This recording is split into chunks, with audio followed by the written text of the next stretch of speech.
도강입니다. 불교가 전래되어 문화가 발전하다. 불교의 발달 보는 겁니다.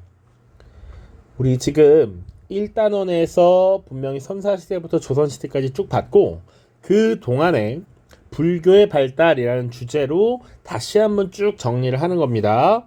교과서는 68쪽, 프린트는 40쪽이 되겠습니다. 첫 번째는 일단 삼국시대부터 갑니다. 불교라고 하는 종교가 우리나라에 소개돼서 정착한 것이 삼국시대이기 때문이에요.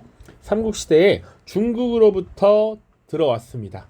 그러니까 불교라는 종교는 원래 여기 지도에도 있지만 인도 지역에서 시작이 되었어. 그래서 인도 지역에서 지금 이렇게 동아시아 지역으로 이렇게 넘어왔다라고 보시면 되겠습니다. 자, 그래서 불교라고 하는 종교가 어떤 배경 하에 들어오게 되었는가부터 보는 겁니다. 첫 번째, 불교의 수용 보시죠. 불교라고 하는 종교는 중앙집권 국가에서 부족을 통합하는 보편 종교의 역할을 했다라는 겁니다. 우리가 과거의 것들을 다 떠올려야 됩니다. 선사시대 쭉 다루면서 신석기 시대부터 이제 뭐 애니미즘이니 도테미즘이니 샤머니즘이니 이런 걸 다뤘단 말이야. 그런데 당시에 이 신석기 시대 부족들은 부족별로 각자의 토착 신앙을 믿는 경향이 강했습니다.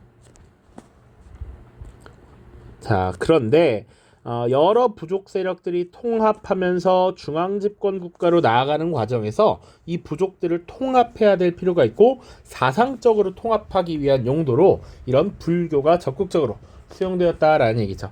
그래서 초기에 불교 수용에 앞장선 사람들은 주로 왕과 지배층이었다라는 얘기입니다. 이들이 국가를 통합하기 위한 관점에서 불교를 수용했다라는 점이죠. 그러면 이 불교라고 하는 것은 어떤 의미를 가졌느냐? 첫 번째, 일단 부족을 통합한다라고 얘기했고요. 그리고 삼국시대에는 호국신앙이라고 하는 것이 강조됩니다. 삼국, 고구려, 백제, 신라가 이렇게 경쟁하는 과정 속에서 불교라고 하는 종교를 통해서 우리 국가가 더 평안하게 해주세요, 우리 국가가 더 발전하게 해주세요 라고 하는 것을 빌었다라는 얘기죠. 이런 성격을 갖게 되었다. 자, 그래서 고구려, 백제, 신라는 각각 이 불교를 계속 확산시켜 나가기 위해 노력했는데요. 각국의 양상을 보시면 고구려는 광개토왕 때 평양 여러 곳에 사찰을 세웠다, 이런 기록들이 있고요. 조금 특이하게 볼만한 것들은 백제가 무왕 때가 되면 익산 지역에 미륵사라고 하는 절을 창건하죠. 그래서 이 미륵사 옛 절터에 남아있는 석탑이 굉장히 유명합니다. 미륵사 지석탑이라고 하는 것. 자, 그리고 신라도 봐야 되죠. 신라는 원래는 이 불교라고 하는 종교가 소개되었을 때 사실 초기에는 반발이 많았습니다. 귀족들이 자신들이 믿는 토착신앙에 대한 강한 이런 집착이 있었고, 새로운 불교라고 하는 종교에 대한 거부감이 있었어. 그러다가 2차 돈의 순교를 계기로 불교를 공인하게 됩니다. 바로 어떤 왕 때? 법흥왕 때죠. 자, 그리고 불교식 왕명을 사용했다라고 나옵니다. 이 불교식 왕명은 불교를 공인한 법흥왕 때가 대표적입니다. 오른쪽에도 일부러 그래서 가져왔는데 불교와 관련된 내용으로 이름을 붙였다라는 얘기죠. 그래서 23대 법흥왕부터 28대 진덕 여왕까지, 그러니까 법흥도 불법을 흥하게 한다라는 의미거든요. 그래서 불교식 왕명을 사용한 이유는 뭐냐? 왕이 곧 부처라고 하는 왕즉불 사상을 통해 왕권을 강화하고자 한 것이었다라는 얘기죠. 이것을 왕즉불 사상이라고 얘기합니다. 자, 그 다음 뭐 다양한 건축 문화도 발전하게 됩니다. 불교와 관련해서 사찰, 탑 이런 것들이 건립이 되죠. 황룡사를 비롯한 불교 건축 문화가 발달했다. 황룡사라고 하는 절은 아마 진흥왕 때 만들어졌다라고 보통 이야기를 하고요. 그리고 그 안에 보면 이렇게 큰 9층 목탑이 있습니다. 이것은 선덕여왕 때. 그래서 이 9층 목탑을 지으면 여러 주변의 이민족, 다른 국가들을 정복할 수 있다라고 하면서 나름의 기원, 통일에 대한 열망 이런 것들을 표현했다라고 전해 있죠. 이것은 몽골의 침입에 의해서 소멸이 되었습니다. 자, 그다음 이렇게 불교가 들어와서 확산이 되기 시작합니다. 이 불교는 당시 사람들에게는 어떤 영향을 미쳤느냐라는 걸 두 번째로 보는 겁니다. 불교의 영향. 자, 삼국 통일 이후에 신라에서는 불교가 어떻게 변화했느냐. 이제 불교에 대한 이해도가 점점 깊어지겠죠. 불교에 대해서 연구를 하기 시작해. 그러다 보니까 원래는 호국신앙이라고 하는 거, 정치적인 의미가 굉장히 강했어. 부족을 통합하는 거, 이런 것들이 강했지만 시간이 지나면서 신앙으로서의 성격이 중시됩니다. 내 개인이 어딘가에 의존하고 믿음을 갖게 되는 이런 신앙. 그래서 일반 민중들도 불교를 널리 믿게 되는데, 이런데 가장 큰 역할을 했던 것이 원효와 의상이라고 하는 인물입니다. 그래서 원효와 의상이라고 하면 불교의 대중화라고 하는 키워드를 반드시 기억하셔야 됩니다. 그러면 원효와 의상이 뭘 했길래 과연 이런 불교의 대중화에 기여했느냐? 원효의 사상부터 보시죠. 원효의 사상을 볼 때 가장 중요하게 다뤄지는 건 뭐냐면, 일단 이 교리, 종교의 이론이야 이론, 이 교리에 대한 이해가 깊어지면서 당시에 교종에 대한 해석 이런 것들이 분분해집니다. 교종 내에서도 여러 개의 종파가 나뉘게 되면서 갈등이 빚어지게 돼. 서로의 해석이 더 정확하다 맞다라고 주장한단 말이지. 이런 갈등 속에서 이런 문제를 해결하기 위한 대안을 제시했던 것이 원효입니다. 그래서 원효 보시면 모든 것이 한 마음에서 나온다라는 일심사상을 강조했습니다. 야, 결국 그 해석이라는 건 우리 마음속에 있는 것이야. 부처님의 가르침 하나로부터 출발한 거야. 한 마음에서 온 것이고, 그러니까 우리는 나뉘어서 싸우고 다툴 것이 아니라 종파 간에 서로 다른 이견이 있더라도 조화를 이뤄야 돼라고 하는 화쟁사상을 주장했죠. 자, 요게 기본적인 사상입니다. 원효 틀. 자, 그리고 일반 백성들은 어려운 교리를 공부하기는 어려워. 그래서 뭐라고 했냐면, 나무아미타불만 지극히 외우면 내세에 미래에 구원받을 수 있다라고 가르쳐서 불교의 대중화에 힘썼습니다. 일심사상, 화쟁사상, 그리고 나무아미타불 잘 기억하셔야 됩니다. 그 다음 의상입니다. 의상. 자, 의상은 조금 더 뒤에 인물인데 거의 뭐 차이 많이 나진 않습니다. 하나가 전체요. 전체가 곧 하나다. 여러 종파가 나뉘어서 지금 싸우고 있는데 결국은 다 하나로 합치되는 것이다 라고 하는 화엄 사상을 주장합니다. 그래서 이 화엄 사상에 대한 공부를 열심히 하고 신라에서 이걸 확산시키기 위해서 신라 화엄종이라는 것을 열어요. 새로운 종파를 만들면서 갈등을 치유하려 했다라는 것이고, 또한 관세음보살을 믿으면 현세의 고난에서 벗어날 수 있다라고 하는 관음신앙을 전파했습니다. 관세음보살 이렇게 나오죠. 그래서 보통 우리가 불교를 믿지 않더라도 요 나무아미타불 관세음보살이라는 표현 잘 들어봤을 거야. 이 쉬운 주문을 외우면 우리가 지금 현세의 고통에서 벗어나고 그리고 미래에 구원받을 수 있다라고 하는 쉬운 가르침을 전파했던 것이죠. 자, 그래서 지금 오른쪽에 화엄종이 뭔지, 관음신앙이 뭔지 쭉쭉쭉 나와 있으니까 간단하게 보십시오. 프린트에 있습니다. 지금 요거 구분하셔야 돼. 관세음보살만 믿으면 현세의 어려움을 극복받을 것이다. 관음신앙. 그리고 나무아미타불만 외우면 내세에 구원받을 수 있다. 라고 하는 거는 원효의 주장이었습니다. 원효. 그 이후 보시죠. 통일신라 시대에는 부처의 나라라고 하는 염원을 담아서 불국사와 석굴암을 건립했다. 그리고 불교식 장례 문화인 화장이 유행하게 됩니다. 원래 유교적인 관점에서는 주로 매장을 했지만 불교에서는 화장을 했다. 자, 발해에서는 상경성을 비롯한 이 수도, 유적에서 사찰터, 불상, 석등, 탑 등이 발굴되는데 발해인들도 불교를 널리 믿었음을 알 수 있다라고 전해지죠.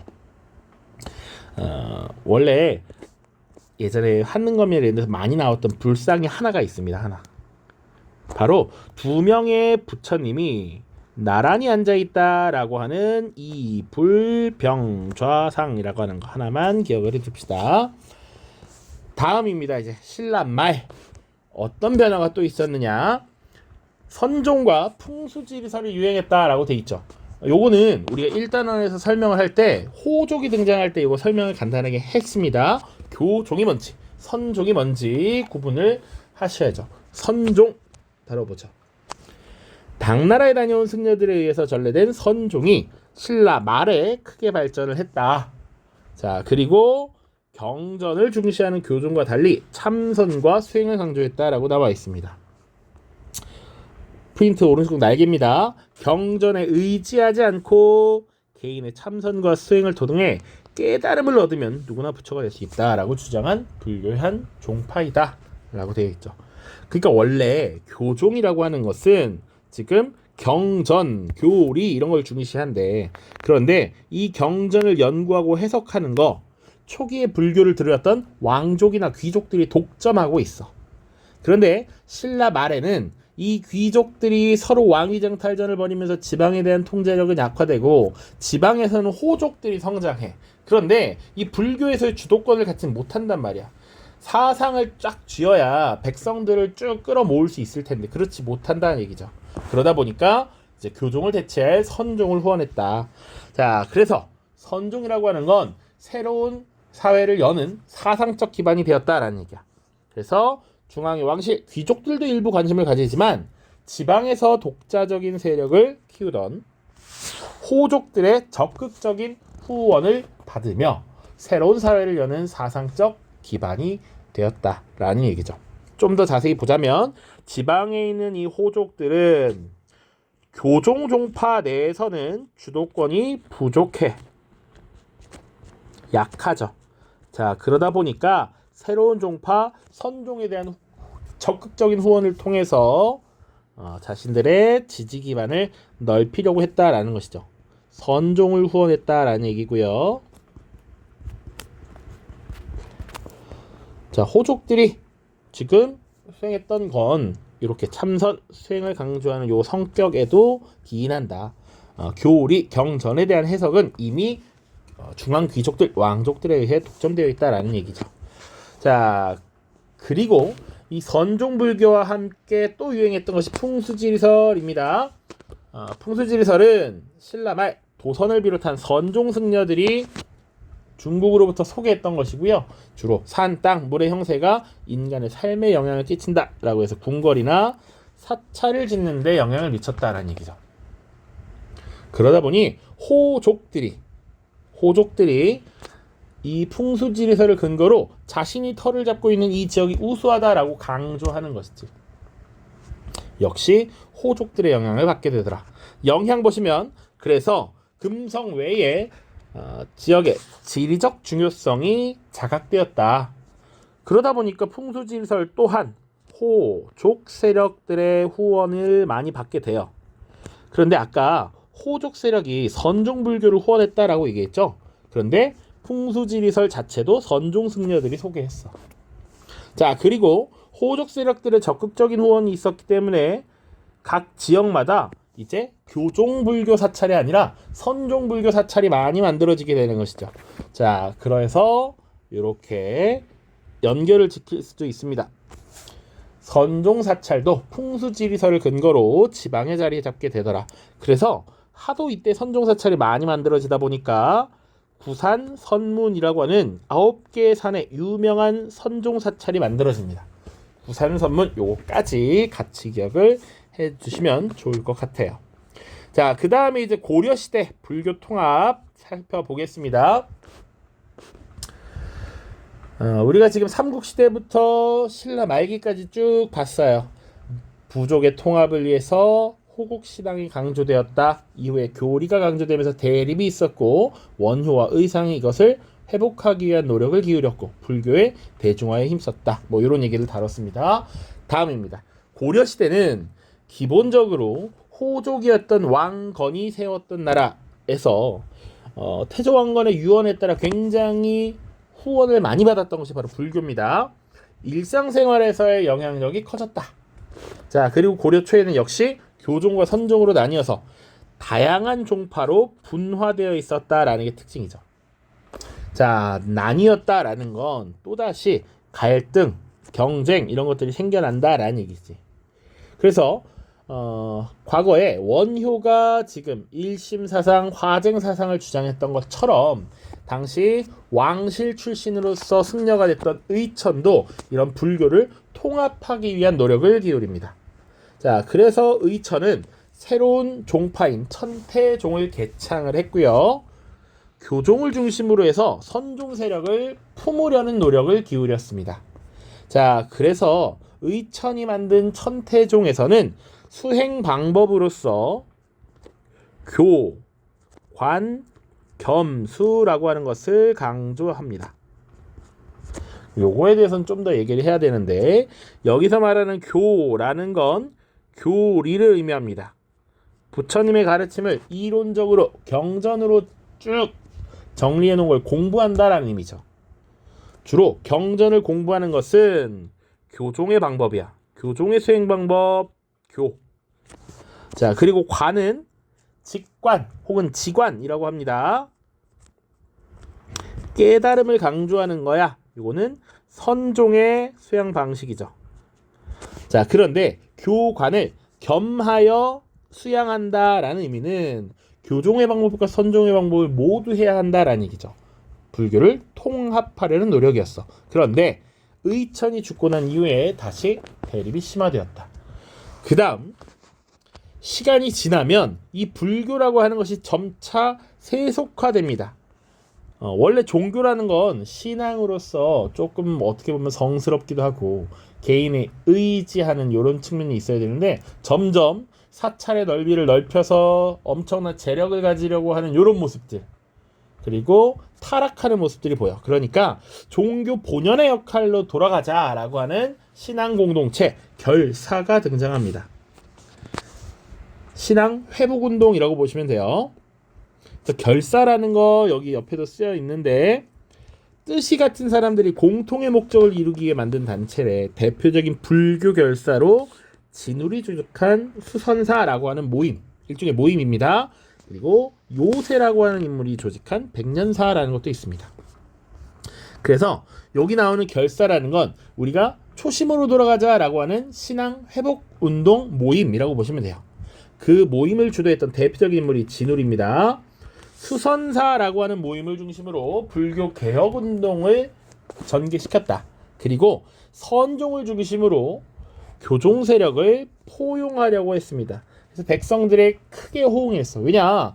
이 불교가 그동안 타락해서 백성들을 수탈하고 괴롭히고 돈 이런 거에 욕심을 많이 부렸는데 그런 모습을 다시 회복하자라고 주장하니까 좋아할 수밖에 없죠. 자, 그러나 시간이 지나면 지날수록 점차 개혁적 성격이 약화되었다. 그러다 시간이 좀 더 지나서 원간섭기가 되면 굉장히 불교계가 타락하게 되면서 고려 말 신진사대부들이 불교계의 폐단을 비판하기도 합니다. 자, 그래서 조선 건국의 가장 중대한 역할을 했던 정도전이라고 하는 인물이 쓴 책 중에 어떤 책이 있냐면 불시잡변이라고 하는 책이 있습니다. 불시라고 하는 건 불시 이런 의미라고 생각하면 돼. 부처님의 잡소리, 그러니까 불교가 헛소리하고 있다라고 비판하는 굉장한 직관적인 이름의 서적입니다. 자, 그래서 지금 의천과 진우를 중심으로 불교 통합운동 그리고 불교 신앙 회복운동 이런 것들이 쭉 나오는데 수선사에 대해서 조금 더 보죠. 수선사. 자, 진울은 지금 불교를 개혁하고 초심을 찾자라고 했다고.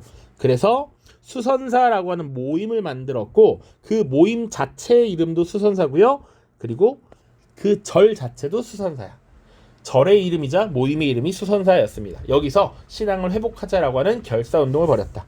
진울은 참선과 교리 연구를 같이 수행해야 한다라고 주장하는 정해쌍수, 그리고 진리를 깨닫고 난 후에도 꾸준히 수행해야 한다라고 하는 도노점수를 강조했습니다. 두 가지 수행 방식을 잘 기억하셔야 돼요. 하나는 정해쌍수, 하나는 도노점수입니다. 그래서 정의 쌍수, 도노점수 조금만 더 보면 정, 해, 쌍수에서 쌍수는 말 그대로 두 가지 모두 수행해야 된다라는 의미고요. 정해에서 여기 정은 선정이라는 의미입니다. 선정. 그래서 참선, 실천 이런 것들을 강조한 거예요. 요거 선종의 방식이죠. 선종의 수행 방식, 선종에서 중요시 여기는 거. 그리고 여기는 지혜라고 보면 돼. 글 공부를 통해서 알을 가져야 돼. 요거는 교종의 방법이죠. 요걸 같이 하자라고 주장했고요. 도노점수라고 하는 건 점수는 점진적으로 수양해야 된다라는 얘기야. 꾸준히. 그래서 돈오는 깨달음을 의미합니다. 선생님이 수업 때 항상 뭘 얘기하냐면 명탐정 코난에 보면 이 코난이 탐정 유명한을 기절시켜서 막 이렇게 설명을 하죠. 그 마취총을 쏘기 전에 번개 찌직하면서 깨달음을 얻잖아. 그게 도노예요. 딱 깨달음을 딱 얻고 그리고 점진적으로 수양을 꾸준히 해나가야 한다. 꾸준히 공부해야 돼 라는 얘기. 그래서 요것도 돈오가 선종의 방식, 점진적 수행 요게 교종의 방식이라고 생각하시면 되겠습니다. 자, 그래서 신라의 원유와 의상, 고려의 의청과 진을 잘 구분하셔야 됩니다. 하나만 더 보죠. 교과서 70쪽에 있는 대장경입니다. 대장경은 무엇인가? 대장경은 부처님의 가르침과 승려가 지켜야 할 여러 가지 계율들 그리고 제자들이 부처의 말씀을 해설한 글들을 모아서 정리한 불교 경전입니다. 자, 고려라고 하는 나라에서는 현종 때 거란이 침략해 3차례의 침략이 있었죠. 특히 사실상 2차, 3차가 현종 때인데 부처의 힘으로 나라를 지키기 위해서 초조대장경이라고 하는 걸 만듭니다. 초조는 처음 만들었다라는 의미야. 이후 몽골의 침입으로 초조대장경이 불타 없어지자 무신정권은 북송과 거란의 대장경과 초조대장경의 내용을 참고하여 다시 대장경을 조판했어. 그래서 요걸 사실은 다시 만들었다라고 해서 제조대장경이라고도 부릅니다. 그런데 이 대장경은 목판의 개수가 8만 장이 넘어서 보통 8만 대장경이라고 불리고요. 이것이 동아시아 불교 문화의 진수를 보여준다. 그래서 세계문화유산으로도 지정이 되어 있죠. 자, 그 다음 조선시대에 볼게요. 조선시대에는 불교가 굉장히 위축되었습니다. 왜냐? 유교가 국가의 통치 이념이 되었죠. 아까도 얘기했지만 정도전에 불시자병 같은 거 있습니다. 그러다 보니까 불교를 비롯해서 성리학적 질서에 맞지 않는 다른 신앙은 다 위축돼요. 자, 그래서 불교 사찰이 소유한 토지와 노비를 국가가 전부 회수했다라는 것. 그리고 승려의 숫자도 제한합니다. 물론 불교라고 하는 것이 완전히 사라지진 않아요. 때때로 불교에 심취한 국왕 혹은 왕비가 있었습니다. 그래서 여러 절들이 만들어지기도 했다. 그러나 역시 기본적인 정책은 숭유억불이라고요. 유학을 높이고 불교를 억제한다라는 얘기죠. 숭유억불 정책이 펼쳐지면서 기본적으로 위축된다. 물론 임진왜란 때 승병들이 활약하기도 합니다. 자, 이때는 승려들이 적극적으로 나서서 활약을 했죠. 예를 들면 사명대사라든지 서산대사 같은 사람들이 활약을 함으로써 일본의 진출을 조금 더 늦추기도 합니다. 요 정도 보시면 되겠습니다.